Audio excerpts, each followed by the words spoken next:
As we close in on the end of this Southern Tier Elite Series inaugural season, we come out to one of the meccas of dirt racing in the United States of America. Welcome, everybody, back to the Southern Tier Elite Series live on BRP TV. We are at the virtual Eldora Speedway in Ohio, or at least virtually, for race number 8. Tonight is the wannabe World 100 for this big block modified series here on iRacing. I am Joe Donahue, as usual, along my usual suspect partner, Jonathan Howe, up in the booth. We are live to bring you this 40-lap feature event tonight from one of the coolest, and in my personal opinion, Jonathan, one of the best-kept dirt racing facilities in the United States. I have been to this racetrack a few times, and I don't know if you've ever managed to get over there, but I can vouch for it to the end of the earth. I think this is a fantastic place to do some racing. I have not been yet, Joe, but it's obviously a bucket list place to head to, and I cannot wait to eventually get here. But in the virtual world, I know it's going to deliver a lot of fun tonight. Absolutely it is. So we are here for a 40-lap feature that will come at the end of some heat racing action that we will set the order in qualifying for, and we are glad to introduce everybody back into it and get ready for another work week starting up here after tonight.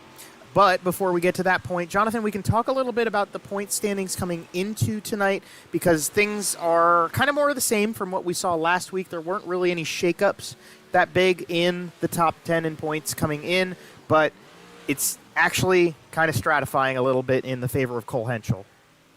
Yeah, I'd definitely say the big story in the points is that Cole Henschel was able to leg out a little bit further on championship rivals Gary Edwards and Cody Higbee. Higbee has really established himself as maybe the third man in on the fight, I would say. In this one, Gary Edwards has kind of been there consistent all season long, whereas I feel like Cody's really made a good run of it as of late after maybe a bit of a slower start. Now, there's still some guys I would circle that can get back in this one. Sitting there in fourth, Isaac Salas, 51 points back, looks like a big number with 3 races to go, but this is also a guy who, besides Cole Henschel, is our only multi-race winner. In fact, he won 3 different times so far in this season. So I would circle Isaac Salas as a guy who can get there. And Hunter Lapp, who's just been so quietly consistent, lurking there. Only 1 podium finish to his credit right now. If that changes, if he can find a way to break through for a win, maybe it's him who makes the late season charge here to battle with Cole Henschel. Yeah, Cole Henschel, Gary Edwards, Cody Higbee, they are starting to build sort of that gap where you're starting to get to the point where you're not really going to be able to compete with those points up on the board. But those guys like Hunter Lapp, Anthony Roselli, who sat out the feature last week, those guys are right on the cusp of getting themselves into the fight as we go into the last 2 races of the season. But before we get there, we get to deal with Eldora. This is a 1/2 mile dirt oval. The back straightaway is pretty much not a straightaway, and the front stretch basically drives like a big, long extension of the 2 corners, Jonathan. So from your experience with Eldora Speedway and this large racetrack, the banking should keep these modifieds up at a high rate of speed, certainly. And are you anticipating, like what are you expecting tonight out of the racing? What could you relate it to?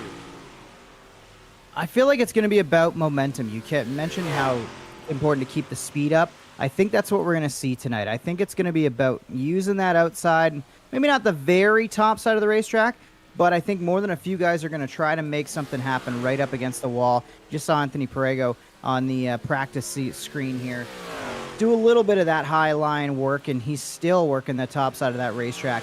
It doesn't necessarily feel like it should be an advantage with how big is around this racetrack it is, especially on the high side. But again, keeping momentum up in these big blocks is going to be huge for the long-term success of the field. And I think really what we're going to see is who can, I guess after the top side burns off, I should say, Joe, who is going to be the one that can make the middle to low grooves work? You just saw Anthony test the bottom side of the racetrack.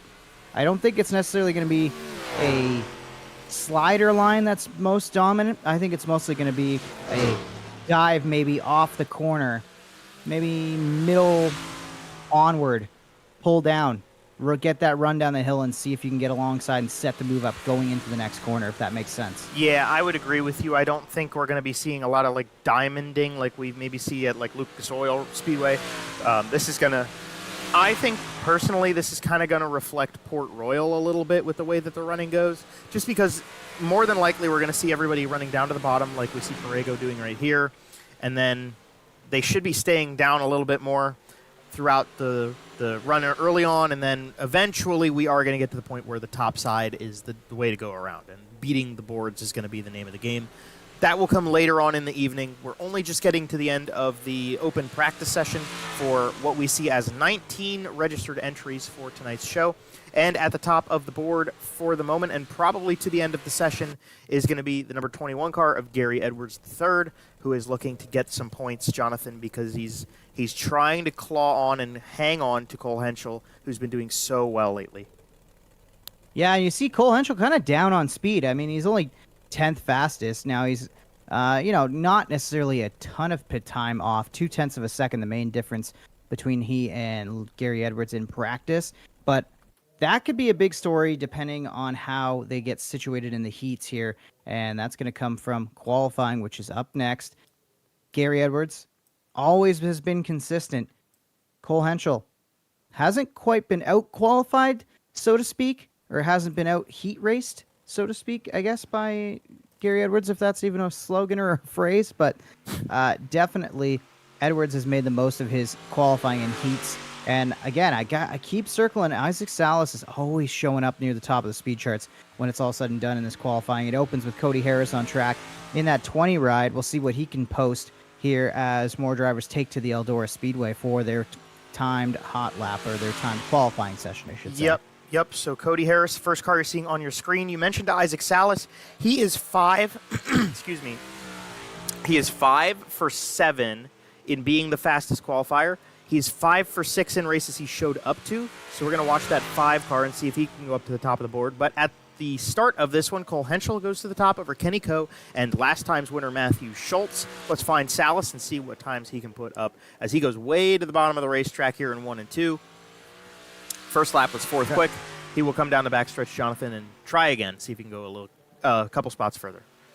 Yeah, interesting to note. Cole Henschel picked up about 1/10 of a second there or so from his best practice lap, and that is still standing as the best time right now. Nobody's really been able to get up there. We saw Gary Edwards post a 15.8 in practice, 15.915, best that Gary can do, and he ends up 3rd fastest. Finley out there taking a lap. The last one that we haven't seen take a time yet is Anthony Perego, and I would say that he's going to be one to watch in terms of who could play spoiler here to Cole Henschel. We'll see what the 44 rides got for us here tonight. Yep, so Perego on to his timed lap now. We saw Brendan Finley sneak into the top 3 in qualifying times here. Actually, the clock is going to run out. I think this is going to be a one-shot run for Perego. He waited too long to start his run, so he only got 1 lap in, and he will go 9th quick. So your fast timer is Cole Henschel tonight, and that will help him out, Jonathan, as we move over into the first heat race of the evening. Should be seeing 2 of them, and the starting grid will come to you. And Jonathan, I'll let you call the starting grid. Yeah, you know what? This is going to be interesting, and this is not what the field wanted to see. Cole Henschel on pole, but Brendan Finley, give a call to that 007 ride. He's kind of put together some good speed as of late, and he will start on the outside of the front row. Dylan Smith, another driver who we've seen pick up the pace, he'll start 3rd. Cody Higbee, championship rival of Cole Henschel. You know he would love to be able to put on a stellar effort here and steal some points off that 3 car. Anthony Perego will line up 5th. Hunter Lapp 6th. Chad Lackey 7th. Mikey Horton in 8th. Austin Smith starts 9th, and Jake Henry will start 10th in this one. So 10 drivers for 8 laps around as they come out onto the racetrack here. You can see sort of in the dirt, I wonder if we can get a little bit of a scenic shot to show you that the sun is on its way down, but we're not there yet. So the shine of the racetrack, you'll be able to see it's a little bit young, so probably going to pay into the favor of Cole Henschel, who starts on the pole. But we'll have to wait and see. Is he still driving that old throwback number 4 car, Jonathan? We keep seeing him in that as he scored as the number 3 on the racetrack, but we'll have to fix that up. I see Chad Lackey's back with us. He's missed a few weeks here, and Austin Smith back on the docket as well. So we've got a couple drivers who we haven't seen in a little while. We've got Dylan Smith in some new colors right there in second in line on the bottom. And it will be in the hands of Cole Henschel to get us racing for the first time this evening. The green flag is in hand, but waiting on the 4SL. And out of turn number 4, Jonathan, we are underway. Green is out. Henschel to the bottom, going to try to slide up in front and take the top spot away, but you can see the run that Finley gets down the back straightaway. He'll get to the inside of Henschel. Those two awfully tight through 3 and 4, coming back around. Who will lead the first lap? Looks like it goes to Henschel. Yep, barely on the outside. Henschel got that one, and Finley off of turn number 2. Great run off the bottom side of the racetrack. He's going to stay right neck and neck with that 4 cars. They're 3 wide behind him. Higby, Dylan Smith, and Anthony Perego all fighting in those positions that get bonus points as well. Henschel stays up top, and Brendan Finley stays on the bottom. Looks like the bottom's a little bit better in 1 and 2, but if you move up the racetrack, it'll give you a little bit of help down the front stretch. Cole Henschel tries to slam the door, and I think he's going to do it this time, Jonathan. Cole Henschel confidently takes over the race lead. Yeah, I've been impressed with what the bottom is offering to these drivers early in this one. Anthony Perego's trying to make some time up. He's down there trying to fight for the 3rd spot to the inside of Dylan Smith. And Smith on the outside. Perego down low, trying to make the move. Cody Higby still committed to the high side. Ooh, Smith is in the wall. That might jam up the rest of the field. Higby's got to take some evasive maneuvers. He'll get around the sliding 15 car, who had a bit of a wiggle after wrapping it around the top side a little too tightly through 1 and 2 that last time. And that shakes up the front of the field here as Finley still trying to stay with Henschel. Higby trying to hang on to the 4th spot. He'll surrender that to Chad Lackey. Chad Lackey back on the block and ready to rock, and he is in a bonus points position right now. So with only 19 entries, we will not have to send anybody home out of the consolation. However, those bonus points are still on the table for your top 5 to get at the end of this one, as the white flag is going to come out one more time around for Cole Henschel up at the helm of the grid, and he's going to come through on the top side of the racetrack. Brendan Finley looks to be in the tire tracks, so should be pretty clean down the backstretch, Jonathan. That should be an easy cruise to the win for Cole Henschel. Another batch of bonus points in his bag, and talk about kind of a tough break. You would love to see, if you were Cody Higby, some bonus points your way, but you're going to lose a chunk of points to the leader, Cole Henschel. But there's still a feature to come to make up for that for Cody Higby. We'll see what Heat 2 is going to offer to us.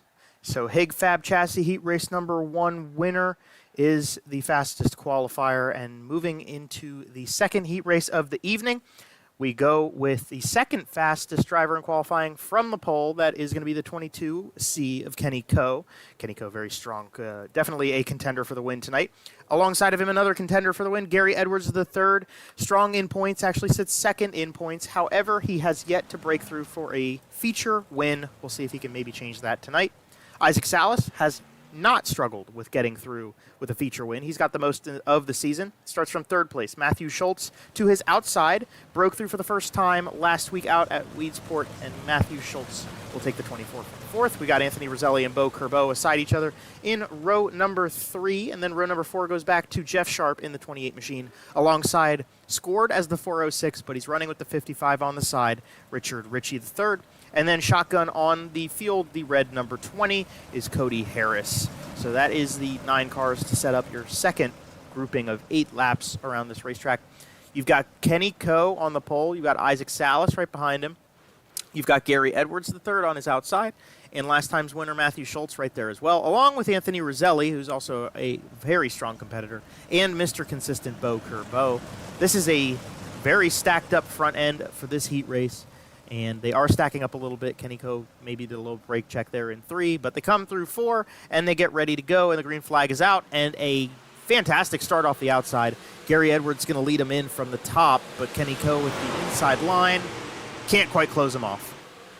Edwards around the outside is going to clear. Here comes Salas with a run down on the bottom side of the racetrack. He'll slide up. He'll have to back it down to avoid contact in the corner, and now he'll clear to the 2nd spot. Good racing from the front of the field. Salas not giving up. He's really trying to stay with Edwards, who looks pretty dialed in right now in that 21 ride. Yeah, best thing that Gary Edwards can do for himself for that championship hunt. You got to win this heat race. You got to equalize what Cole Henschel did, and then you got to try to get him down in the feature and get those points back. The 21 car doing a pretty solid job of starting things off like that. The 5 of Isaac Salas riding in tow in second. You got a nice battle for third, fourth, and so on going on here with Anthony Roselli on the inside of Kenny Coe. Bo Kerbo's up there, and Matthew Schultz is bottom feeding. It's kind of a mess in the middle, and they're all catching up to Isaac Salas, surprisingly. Yeah, even with how racy they are from third on back, they are moving forward and putting pressure on this 5 car. Doesn't quite seem like Salas has the pace to be a race-winning car. It's still early in the night. We'll see what the feature brings to the 5. But right now, he does not appear to have the dominant race car that could go up there and steal a win from anybody. And Gary Edwards, though, I think he's got the pace to beat, even compared to what we saw from Cole Henschel. Just so smooth right now. Can put that car wherever he wants to, can get it to perform wherever he puts it. And it just kind of seems like the 21 is hooked up and cruising right now with no pressure at the backside.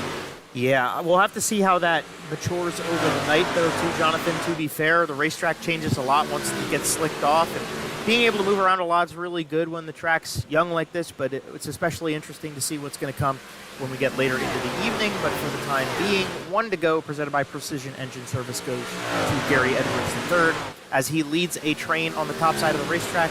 They run that slide down in and come back up line through 3 and 4. And to the line, Gary Edwards III is going to be Hig Fab Chassis Heat Race number 2 winner over Isaac Salas, Kenny Coe, Anthony Roselli, and the last driver getting the bonus points, Matthew Schultz. Then you got Jeff Sharp, Bo Kerbo, Rich Ritchie, and Cody Harris rounding it out. So your heat races are done just like that.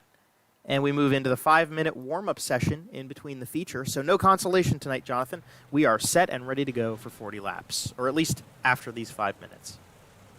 And this is going to be really interesting to watch and see, Joe, just how this track changes now during the warm-up session. Do they buzz the top off to the point where it's no longer a dominant spot to be? Can the bottom side of the racetrack prevail? We'll find out a lot about who's got what pace and who feels the most confident. And you can see Isaac Salas already testing his limits, trying to find a little extra something in that 5 car. Absolutely. While we have a minute, though, we can take a second to shout out and thank all of the partners and sponsors of putting the show on for all of you here on BRP TV. First off, with Cacti Fabrication, the presenting sponsor of the inaugural Southern Tier Elite Series season. They are presenting the Cacti Cup to the champion at the end of this 10-race championship. BRP TV is us, their go-to for all live coverage of the Southern Tier Elite Series here on this YouTube channel. You can subscribe and hit the bell icon to get notifications about each time we go live. The Modified Chassis Gurus of Hig Fab Chassis. They're presenting the heat race wins for every event this season. They're based out of upstate New York. You can check them out on Facebook if you're looking to get into or step up your game in dirt modified racing. Precision Engine Service, located in Middletown, New York, specializes in providing high-quality rebuilt engines and engine components. Precision Engine Service ensures high quality and reliability in their stock replacements for your high-performance engine. Savage House Performance and Savage House Racing, the iRacing team embodying the working man spirit of the Southern Tier Elite Series, that is excited to present this series to you. You can follow Savage House Racing on Facebook to keep up with their drivers across all of their own iRacing endeavors. Vertex Graphics, also a supporting member of some of these cars. You'll see Vertex Graphics on a couple of these modifieds. They are helping to present the Southern Tier Elite Series inaugural season, so thank you to Vertex Graphics for coming on board. Then we've also got MDR Designs, Murder Graphics, the Inkvine Company, Creative Turnings, 47 Technology, and the Southern Ontario Dirt Show also chiming in to help out with what's going on here for the streams this year. And Jonathan, as we get about halfway into this warm-up session, the fastest drivers at the top, do they surprise you, or is it the usual suspects? Well, I mean, I think Isaac Salas is probably a usual suspect at this point, but Kenny Coe up there, was not expecting to see that kind of speed from him, even though we probably shouldn't be surprised that Kenny Coe is able to turn a fast lap or two, especially here at Eldora. I'm kind of surprised that we haven't seen more out of Henschel and Edwards. You know, you talked about it. You kind of warned me not to get too far ahead of myself on how this track might change. Maybe that's what we're seeing with Henschel and Edwards. They're going to maybe have to make some adjustments to how they race this particular facility as it continues to develop and as the sun continues to go away on this racetrack. Yes, and you're also going to have to consider the handicap that they're going to have when we do the invert for the starting grid of the feature race. So they're going to have a couple cars to get back around. Maybe this is showing, like, if you got Isaac Salas getting a benefit out of that invert, I don't know, it could be his fourth night, or you could have it go towards someone like Kenny Coe, who has yet to win a race this season here, but has won races on the BRP TV YouTube channel before. He's a strong competitor and definitely one to watch tonight. And even Chad Lackey, we've talked about him before, Jonathan. We talked about him when he had his really good run in Knoxville, and he's back with some new paint on the sides of his modified, and it's looking pretty good, and it seems like it's working for him in the horsepower department as well. Certainly seems that way right now. I kind of feel like I keep waiting and kind of hoping and maybe wishing it, willing it into the world that we'll get a surprise winner. I don't feel that same way tonight, so maybe tonight is the opposite. The announcer jinx will be that we do get a surprise winner, because I'm not feeling it. I think it's going to be a fight between Salas, Henschel, and Edwards, personally. That would be very fair. I could definitely see Salas, because I think Salas is going to benefit from that invert. I definitely see this working for Salas, but also Anthony Perego is here. That's never bat too far away from him. Cole Henschel won at Port Royal. Like I said earlier, I personally feel like that's probably the most similar race we've been to of all of them that you're going to get compared to Eldora here. So Cole Henschel, definitely one to watch this evening. Not that he usually isn't, but definitely, I think if I had to pick, that's probably who I'd pick. So I'd probably agree with you, Jonathan. Certainly seems like, I don't know, man. Like these warm-up laps, it seems like you should be able to get something from them in terms of our standpoint and what we see, Joe. But the more and more I watch the warm-ups, the more and more I'm like, I don't know if anybody, I don't want to say they're sandbagging it, but I'm like, is everybody just kind of experimenting? You know? Oh, yeah. Well, they also just buzz the track, just in a general sense. That's what they're kind of out there doing, too. So, yeah, that's a good observation and a good point to make about what's going on with the warm-up session. It's not the world's greatest representative of what's going to happen in the feature. That would be to just run the feature, which we are about to do. 40 laps coming at you. Starting grid coming to your screen from the invert on the pole. Going to be the 22 of Kenny Coe. Anthony Perego in the 44 will be to his outside. Isaac Salas, like I said, he's going to get a little bit of an invert bump. He will go from third place. Brendan Finley in the J7 will go from fourth. Then you've got your two heat race winners. You've got Gary Edwards and Cole Henschel alongside each other in row number 3. And then row number 4 on the inside is Chad Lackey in the yellow and light blue 66. And then the Van Sickle Electric number 7 of Anthony Roselli will go from 8th place. Cody Higbee starts 9th in the Iceless number 97, and to his outside, going to be last time's winner, the 24 of Matthew Schultz. Going from 11th is the 12 car of Mikey Horton. To his outside will be Jeff Sharp, longtime competitor of everything we've seen here on BRP TV over the years. Dylan Smith will go from 13th, and Bo Kerbo will go from 14th on the grid. Hunter Lapp in the 60 all the way back in 15th. He's got some work to do to get up front. Richard Ritchie III will go from 16th on the grid. Austin Smith, brother to Dylan, goes from 17th. 18th on the grid is Cody Harris. And rounding it out in 19th on the grid is Jake Henry in car number 171. So they are lined up, 19 drivers and 40 laps. Pace truck lights are out, so we will get racing out of turn number 4 this time in the hands of Kenny Coe to start things off. Pace truck pulls off the racetrack, and we got 20 miles of action coming to you. Green flag is out. Good jump for Kenny Coe. Bad start from Isaac Salas. I don't know if he just didn't anticipate it or if Kenny Coe was just really that quick out the gate. But Salas gets the benefit of the redraw here, or the shuffle, I guess, amongst the front runners, and he will have a chance to challenge for the lead on the first lap. Not going to be able to take it, though. He'll have to go back to work on the bottom side. What a slew of cars here in the middle here. We got Finley, we got Henschel, we got Edwards in there, Perego, we got Chad Lackey and Cody Higbee. This is a bit of a mess here as contact is made between Perego and Gary Edwards. Edwards trying to put as many cars in between himself and Cole Henschel as possible. And Cole Henschel just got a tap from the J7. They get it under control. Not too much time lost for these guys, but a couple spots got lost. Yeah, not as much damage as there could have been, but still some hard racing as I see Edwards. Holy They're all moly. piling up. It's the big one at Eldora. Everybody's involved, it feels like. Holy, that got ugly real quick. Wow. And I think that all started with Gary Edwards, and maybe it was Finley, or maybe it was it Kenny Coe? I'm not sure which two cars it was that started it, but we'll have a look back on the replay here. I think it was Finley and Edwards that made the initial contact. We are going to get it one more time back here. Okay. So No, it's Coe. So, yep, this will be from the... Here's Coe. So this will be what kind of starts this melee. This is coming out of turn number 4. That's the first initial contact. That slows everybody else up, and then we'll have to see where this transpires from elsewise. I don't know why Edwards ended up making contact with Coe. I'm not sure if Edwards was trying to throw a slider. I think we're a little bit far back there on this one. I think it's going to be the next time through. Yes, I think you're right on that one. Maybe right here into 3. No, it's into 1, so we're going to come back around one more time.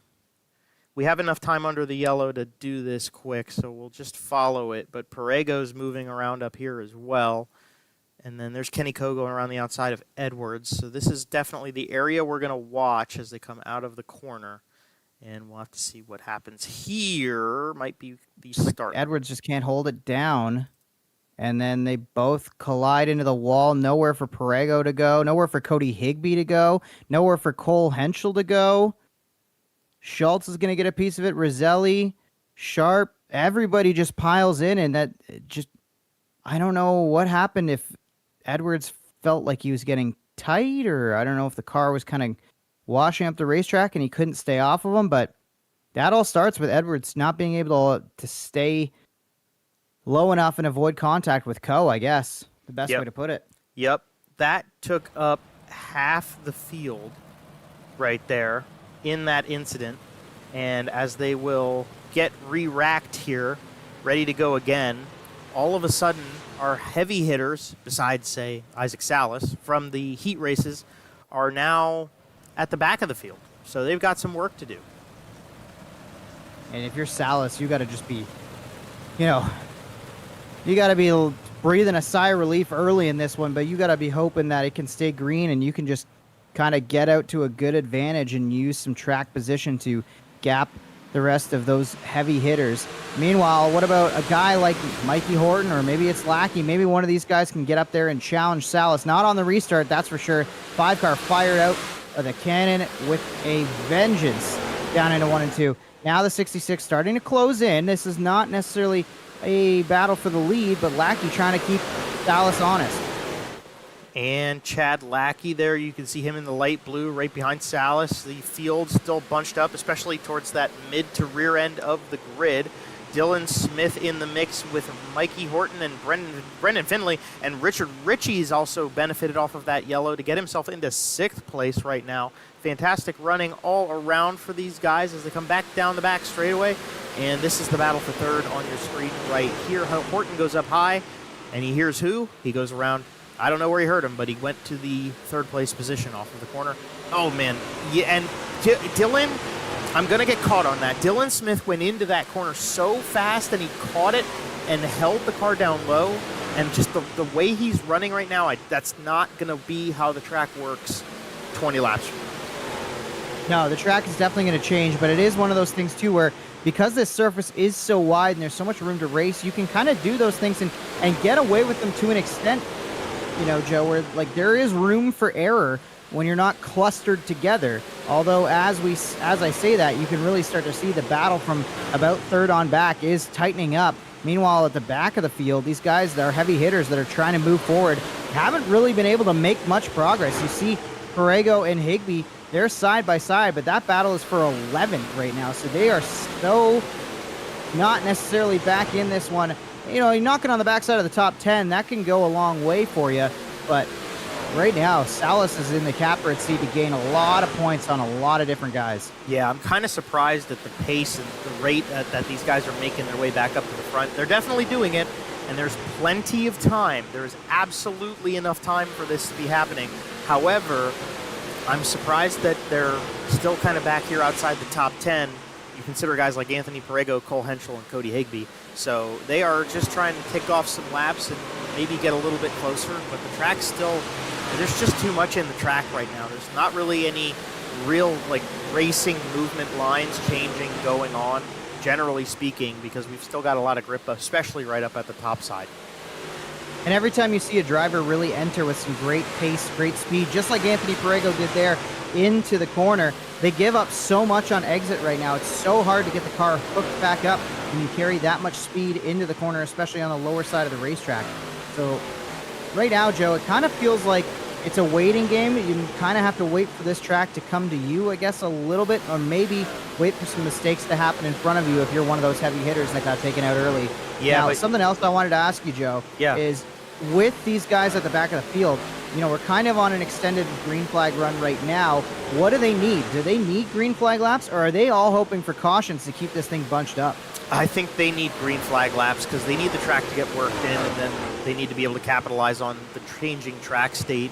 Maybe pick off some of these guys who are going to react a little bit slower than what you'd expect out of Cody Higbee or Anthony Perego, but they're working their way up, and there's a crash, and a yellow flag comes out, and that, you know what, that'll gift it to them. Maybe the yellows will be what they need because it can get a couple cars to the tail of the field quickly, and unfortunately for Richard Ritchie, he is one of them this time. Yeah, he was definitely one of them there that I think that was maybe a multi-car incident that happened within inside the top 10 here. So let's see if we can see what happens here. Is that probably around 7th place, I guess, right there? Something like 6 or 7, yeah. So this is where it should be transpiring. Austin Smith in the 14 is going to come in pretty deep, and yeah, Richard Ritchie, not much to this one, Jonathan. I mean, Ritchie kind of did that diamond backed off corner in the middle. Austin was carrying a lot of momentum through the middle of the corner. And then, oh, baby, that was, well, he hit the inside wall, but Schultz almost got into that too. And Austin Smith drives up over the front right of the 55 car. That's tough, but that's that kind of accident that I call this out all the time. It's just that type of accident where there's nobody to blame. It's just racing, and it's just two people meeting in the middle of a corner that are going different speeds. Yeah, exactly. Smith doesn't realize that, you know, I think it was Hunter Lapp that Ritchie was following into that corner there and maybe followed it just a little too close and had to check up a little bit, and just chain reaction event where, you know, you're not expecting the car in front of you to check up as much as you do, and just coming together at the wrong time. But that does move a couple of the heavy hitters back inside the top 10 and move them up here. We'll have to keep an eye on it, especially Anthony Perego is up to 8th now. Cole Henschel rides 10th. Isaac Salas back in front, back to green we go. Ahead of Lackey. Lackey's going to dive to the bottom. How about Smith hanging it out on the outside there? And Dylan Smith looks like he might be able to get the second spot from Lackey. Can't quite clear off of 2. He'll try to wind it up on the outside through 3 and 4, and this time put Dylan Smith to P2. Dylan Smith, great restart there. Isaac Salas is one of the best with these restarts. He can just hit restarts. Chad Lackey, unfortunately for the 66 car, fell off on that restart. He's all the way back to 4th already. And as we come to the line, we are going to be one lap closer. Next time, we'll be halfway through this feature already, Jonathan. The night's moving quickly, and uh-oh, we got contact back here. Hunter Lapp contact with Mikey Horton. And look who capitalizes and moves in. Anthony Perego's on the charge. Yeah, Perego's trying to move forward and stay ahead of Henschel, who's following suit on the outside. Looks like Higbee's trying to work the bottom side of the racetrack down low. He hasn't really been able to advance forward, much like Henschel and Perego. But right now, Perego's probably Salas's best friend. If he can keep the fight up, he's probably one of the best guys that can keep maybe Henschel behind him. As I say that, though, Henschel's really making some progress on the outside, Joe, and that is not a good sign for our leader Salas in terms of the championship points. He needs Henschel to stay as far back as possible, but Henschel having a great recovery after that early incident. Yeah, and the one guy I will also call out Gary Edwards third. Oh, big slide there from the 12. Mikey Horton gets it back under control. Good stuff, good driving. Gary Edwards III was really struggling to make passes for a little bit there. He was back in 16th. He has now gotten himself up to a battle for 12th on the inside of Anthony Roselli here. But yeah, Gary Edwards is the one really that needs to kind of get the ball rolling. We're into the second half of this race already, and he's still stuck back here while Cole Henschel trying to get himself into the top 5. And Isaac Salas, like we said, he's led the whole way through this one so far. Yeah, Dylan Smith trying to move forward here. He's one to watch because he actually has not had a podium finish yet this year. Has best finished 4th on the calendar thus far. So we'll see if Smith can hang on to this spot. Another thing, too, that's great about finishing high when there's not as many drivers, maybe getting some more points, is you can really knock out some poor finishes. A lot of guys have missed a week, so that 0 is going to stay in the drop column because you can't really get worse than 0. But there's some drivers who are having some great runs right now. They're going to be throwing away some bad finishes, and that's just going to actually end up adding to their point total and maybe make it so they can crack a top 10 spot, maybe a top 5 spot in the points, maybe even get up there by the season's end and compete for a top 3 spot. As look at this battle on the racetrack. Borrego down low, Lap in the middle, Henschel on the outside. 3 cars running right there side by side for, I believe, the 5th spot in this one. Henschel has it. Lap and Borrego not done contesting it, but they're going to have to settle 6th between themselves before they can get back to attacking that 4 car of Henschel. Yeah, and this is great stuff to see for Hunter Lap. He's in good position in the championship, and he has a podium to his name, but he's only been in the top 3 once so far this season. Competing up there with Cole Henschel, who is the championship leader. Anthony Borrego's super strong as well.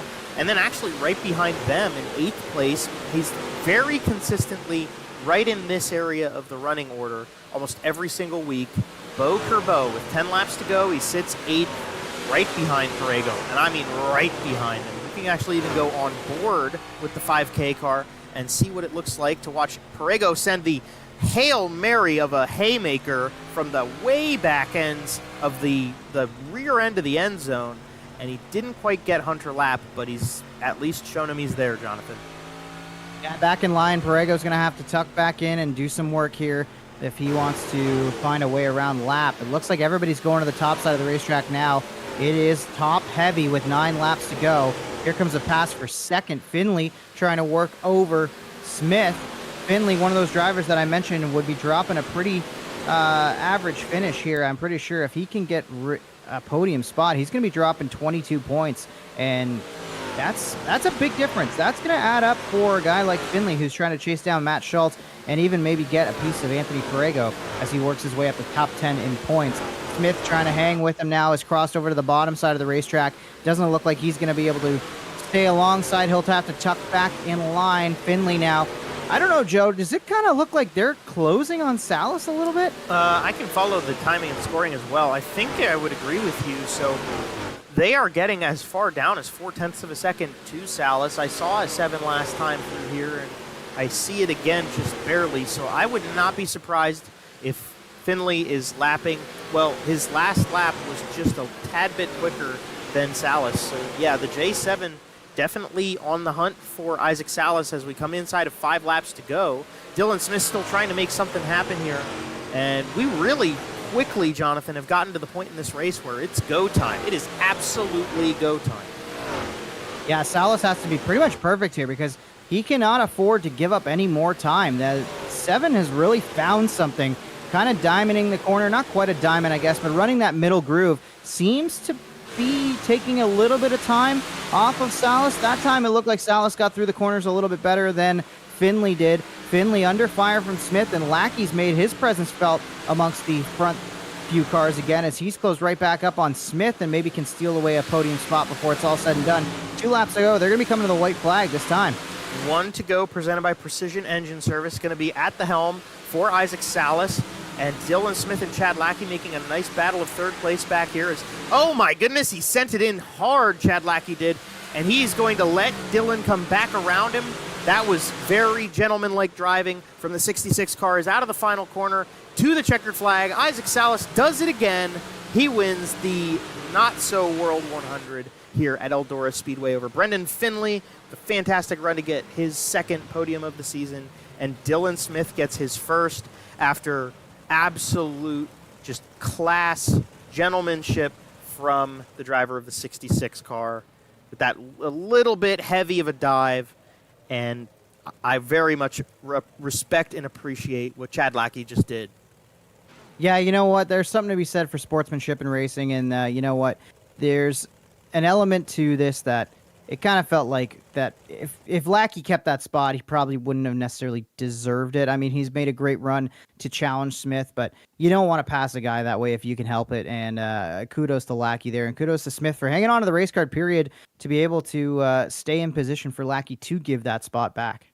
Absolutely. Fantastic stuff there. That went quick tonight, Jonathan. We stayed green for the high majority of this show, which was really cool to see. Good to see that good racing. But honestly, yeah, I think we maybe didn't get as full of a track evolution as we would have needed to see more of the evolution of what was going on with that J7 car, and especially there also with having Dylan Smith and Chad Lackey mixed into it. But giving the drivers a few seconds to get out of the cars, get the helmets off, and get ready. We will talk to the top three from tonight's show. And I guess, Jonathan, we're waiting on our leader, or our winner, still. So I guess we'll start from third place here. I will hand you Dylan Smith if you want, and we can talk to the driver who finished in third. Yeah, let's have Dylan Smith join us here. Yeah. Dylan Smith, your third place driver tonight. Barely there. It got a little interesting, got a little close with Chad Lackey, but then he gives you that spot there after maybe a not so clean pass attempt. Dylan, talk to us about the run and getting on the podium tonight. First off, I think I got to say it's been a hot minute since I've been in one of these interviews, but it's nice to hear your guys' voice again. But yeah, no, Chad, I don't know, it's just racing hard. I think he might have thought he had me cleared, but he gave me the right rear a little bit, but I appreciate him letting me back by recognizing that it wasn't the cleanest pass. I mean, it is what it is. I'm not mad at him for that, but to kind of get lucky there with that, I think the one and only yellow we had there, like, 4 or 5 laps in, that caused that big pile up, brought me up to 5th, and then picked 2 or 3 of them off, and that restart there in the middle, Isaac chose the top, and I started right behind him, and kind of was able to sneak around Chad on the outside there, and got racing with Brendan a little bit. I missed my mark a couple laps, let him get by me, but no, it's good to get back here at the podium and talk to you guys again.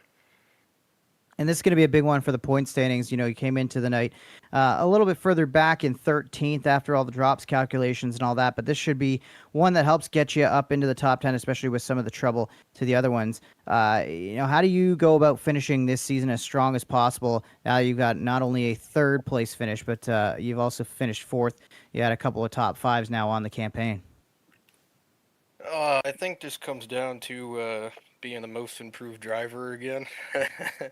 I didn't start out the year too hot, but as lately here I've been just kind of getting in a groove and getting settled back into where you guys know I can run.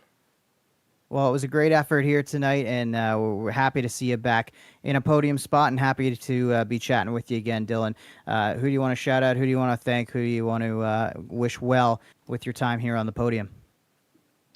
First and foremost, got to thank Anthony Roselli for putting this deal on and getting kind of all our Middletown guys together here to run. It's fun racing with these guys every week on the sim, as well as you know, in real life when we do get going here soon. But not just people on the car, you know, TED Excavation, Hig Fab Chassis. I got to shout out those guys. Cody, Jerry are all good friends. Love all them guys over there at Hig Fab.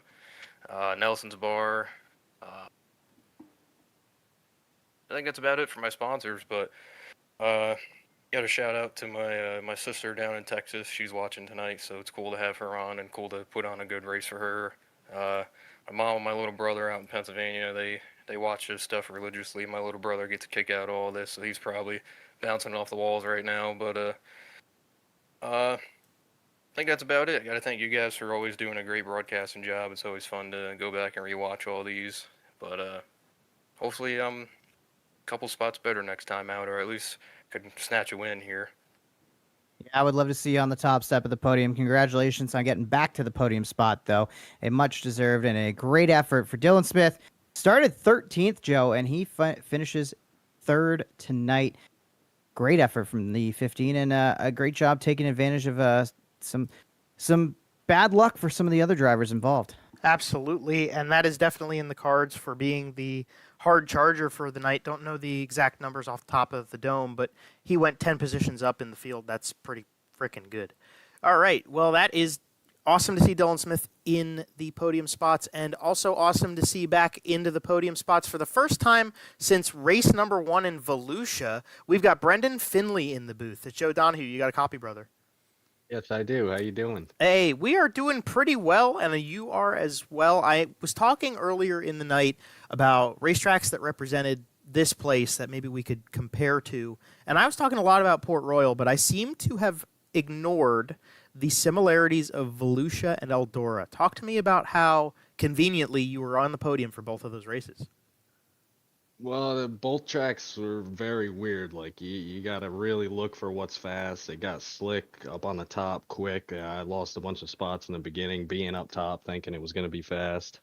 And like Isaac was running like right through the middle, and it's just like Volusia. Like you can kind of get runs. Like if you go in high and cut down and run through the middle down the backstretch, it's got that same long curved backstretch. Um, but this place is obviously way faster. That's why we saw that big, huge wreck with everybody getting collected in that one. It's just going so fast. Everybody just you can't do anything. There's nowhere to go. So that killed a lot of the good competitors early. I got lucky in that, and then from there it was just a matter of trying to run down Isaac. Once I got into third, Dylan was kind of running all around looking, and I was kind of doing the same behind him. And yeah, I just finally got a run on Dylan where I could throw a slider on him. And then I kind of realized that a slider line was semi-fast. So I started running that a little bit, and lo and behold, we got a second out of it. So I'll take it. Yeah, it looked like there was a decent separation between Salas and the rest of you, and you had a really spirited battle going on there between second, third, and fourth that you were a part of. It probably kept you back a little bit, but yeah, could you explain or maybe go a little bit further into the acknowledgement of that slider line, and then we saw you running such a unique run at the very end of the race, such a unique line, kind of staying a lane or two off of the top even. Like you were really searching around to try to find the places where there was still grip in the track. Yeah, no, like I said, the track was real weird, like with a slick spot going through all through the top of one and two. But if you got like right above it in certain spots, you could kind of catch the cushion and get like a cut down run almost. Um, And then three and four was real weird where you could kind of just run right through the middle, but it depended on like how straight you got through the backstretch on like whether you wanted to slide all the way to the wall or just kind of slide to the middle. Um, I kind of thought that the middle was pretty good for most of the race because it never really looked as slick as the top of the track. So I just kind of stuck with that, especially when I saw Isaac running it over and over. But he actually was just telling me, he was like, no, I saw you getting closer. So I started moving around to the top and like to the bottom a little bit. But he was like, no, I just felt good in the middle. So, Mm. um, yeah, no, it was a weird track, but it was definitely fun to race on for sure. Yeah, definitely good stuff. Very exciting for us up in the booth, and you got a lot of green flag runs there. We've had some weeks where we had more of the stop go kind of racing. So maybe do you think that could have played into what you experienced tonight with having that really long green flag run to the end? Yeah, no, it was real good. Just being able to try to like search around and being up front and having a little bit of space. Like everybody behind me, I could see they were 3, 4 wide racing the entire time. So luckily, just getting through that wreck, I was back up being up front, and just having the space to look around was huge. But there again, I mean, when there's kind of like only like one or two lanes, the bottom never really came around the way I kind of wanted it to. So it was kind of hard to race and get by Dylan per se, just kind of being stuck behind him for a couple laps there. But it was still a good enough track to where you could throw slider and you could kind of get runs off the top. Um, the green flag runs definitely were a huge help because I am no good on the restarts. Definitely lost a few races just this season. Going from third to seventh and split second before we even make it to turn two. So I'm glad it stayed green most of the way anyway. Yeah, that'll hold it up. That'll get you the second place, and it's awesome to see you get back up on the podium here with us, Brendan. Who do you want to thank and shout out and mention on the broadcast for everything that goes into getting this car into the second place position tonight? I got to thank Precision Engine Service. I got to thank Anthony for putting this together. Thank you guys for doing the broadcast week in and week out. I do like to go back and watch it after it's all said and done. And yeah, it was a pretty clean week this week, I think. So I'd like to thank everybody that we raced with. Yeah. And that's about it. So thank you guys. Thank you, Brendan, and absolutely. Well, look to see if you can go one step further next week. Yeah, hopefully. Appreciate it. Yep. And that is your second place finisher tonight. Brendan Finley with a fantastic run in the J7 car. And Jonathan, we're getting used to talking to this guy at the tops of the boards. It's the fourth time I'll hand you the race winner being Isaac Salas. Isaac Salas joining us once again as a feature winner in that 5 car, and talk to us about your night. And were you aware of how many of the, I guess, championship rivals that you have that were taken out in that early caution?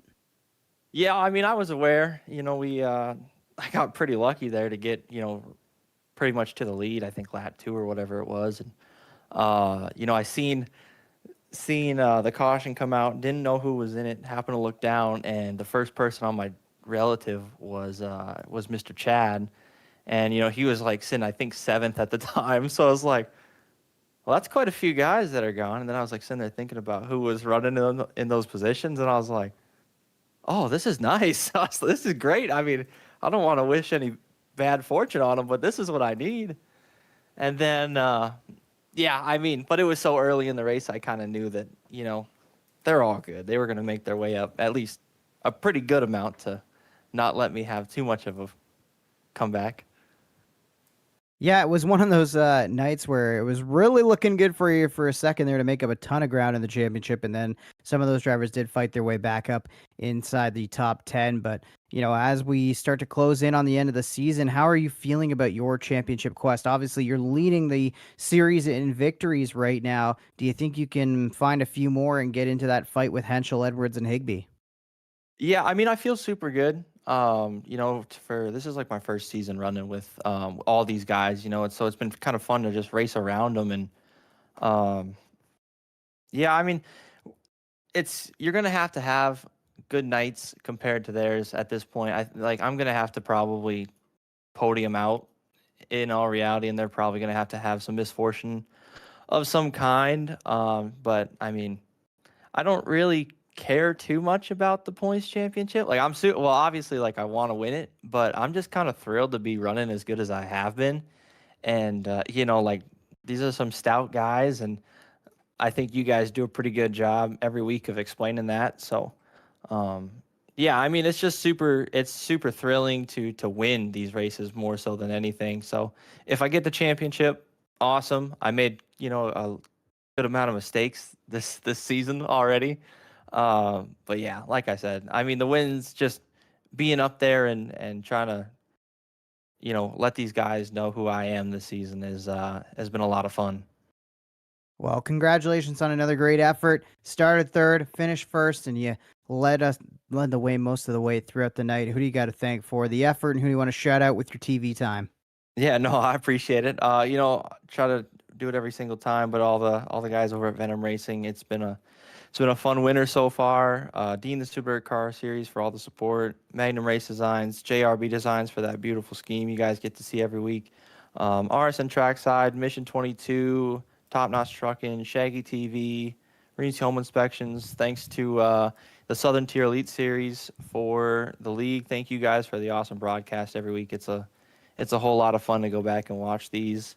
Yeah, I mean, other than that, though, big shout out to Mom, Dad, Gramps for watching, Miss Kelsey for letting me do this on her day off of all days. And yeah, I think other than that, just good runs to Mr. Brendan and Dylan, and hope you guys have a good night. Cheers, buddy. There he is. Isaac Salas coming off yet another victory in the Southern Tier Elite Series. Joe, 4 wins on the calendar. Another one that was convincing, but not necessarily dominant. I mean, yes, he was out front for a lot of time, but we saw Brendan Finley and Dylan Smith keep him honest there coming towards the checkers.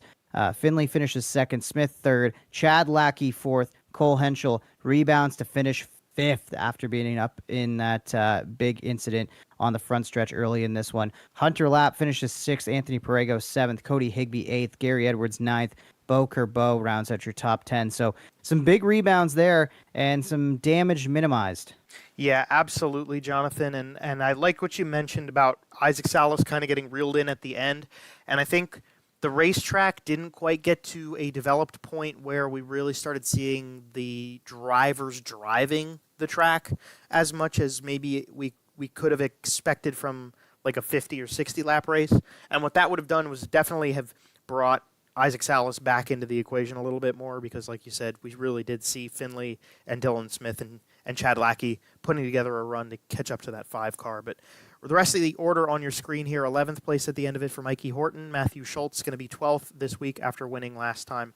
Jake Henry with 13th place at the end of it. Anthony Roselli, 14th. Not a fantastic showing for the driver up in the top 10 in points. Jeff Sharp, 15th at the end of it. Kenny Coe just marred into trouble and just got sucked into the back, and unfortunately the 22 car will come in pretty far back there. Richard Ritchie, definitely a shame to have seen him so far up in the running order, getting caught up in an accident and ends up 17th at the end of it. Then you've got Cody Harris finishing 18th, and Austin Smith pulled it to the trailer 10 laps before the end of this one. He will be the last scored driver, and that is the final order from Eldora. So we're going to go into Charlotte next week, Jonathan, with the momentum of this race and maybe something to the hands of Isaac Salas, maybe something off of Perego having that 7th place run, and Cole Henschel. I mean, don't get me wrong, a top 5's great, but we're used to seeing Cole Henschel in the podium. And then you talk about Gary Edwards and his woes of the evening.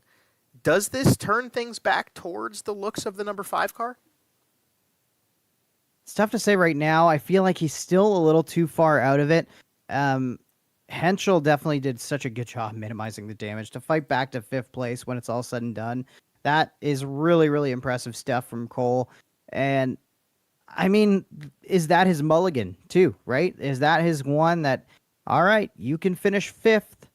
That's about as low as you can go. I kind of wonder if all 4, I'll make it a 4-car race at this point. I think if Salas, Higbee, Edwards, or Henschel miss a podium in these final few races, that's it. I think you got to be on the podium for Charlotte and for Oswego if you're going to win this championship. Yeah, that is a great point, too. We are only 2 races away from the end of this championship, so it is definitely down to the wire for Salas to really put some big numbers up, and he's going to have to go back to winning some heat races if he wants to keep moving that direction. But that is the end of the show. That is the end of the not quite actually World 100 here from Eldora Speedway.